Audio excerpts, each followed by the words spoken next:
Well, things are back to normal at El Paso International Airport after an unexpected closure yesterday. It all stemmed from disagreements between the FAA and the Pentagon over testing anti-drone technology. I want to bring in CBS News defense correspondent Charlie D'Agata. Charlie, sources tell CBS News that this technology was a high-energy laser, which sounds very intimidating. What is this thing capable of, and what is it used for? Right, as you said, a high-energy laser counter drone system. It's what the military calls LOCUST, which stands for Laser-Oriented Counter UAS. But so the Reuters news agency said that it was provided by AeroVironment. That's a defense contractor in Virginia, responsible for a lot of the military's drone and counter drone equipment. So we've seen it ourselves. It can be mounted on vehicles or on pallets, and just like it sounds, it tracks drones. It sends directed energy, if you want to call it a laser, in order to take those drones out. So it's a short-range weapon. It's been used rarely. In fact, I'm not exactly sure it's ever been used on U.S. soil, sort of in anger.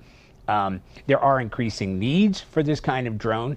As drone activity is picked up, you know, Mexican cartels are using drones, and also like safeguarding events like the Soccer World Cup coming up this summer. So you're talking about short-range, line of sight weapons that zero in on these drones. So what's the protocol for using this kind of technology, Charlie? Does it have to go up a long chain of command before, even if you're going to test it? Well, you know, Liz, this is where we are. Like, what happened? What happened that triggered the FAA to do this? So it has been used in tests, but not in actual targeting drones on American soil until now.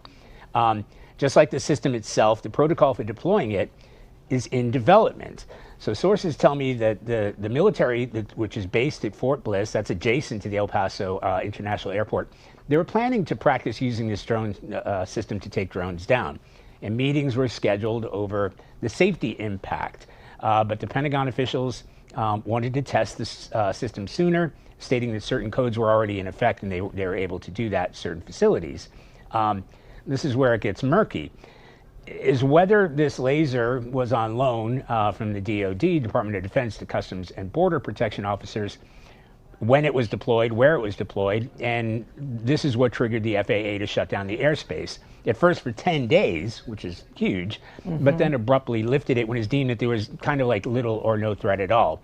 It apparently had been used a few days ago to take down suspected flying objects, which were later identified as party balloons. So that is where, when you talk about protocol, I'm not sure that has been defined, and it's one of the disagreements between U.S. military forces, Border Patrol, and the FAA that caused this shutdown in the first place. Yeah, because real quick, Charlie, this was a big deal for them to order a ground stop. Last time the FAA ordered this kind of stop of all air traffic was during 9/11, right?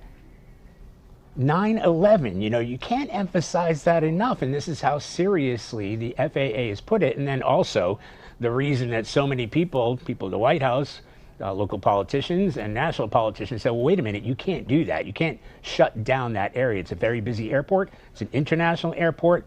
You're going to cause jitters in the community. What's going on? All you said is this is a national security issue, and 10 days is a long time. So I guess that's one of the reasons that, just like we're reacting, others who had the power to reverse that decision reacted too and said, no, we gotta lift that. Yeah. Charlie D'Agata, thank you so much. Always good to see you.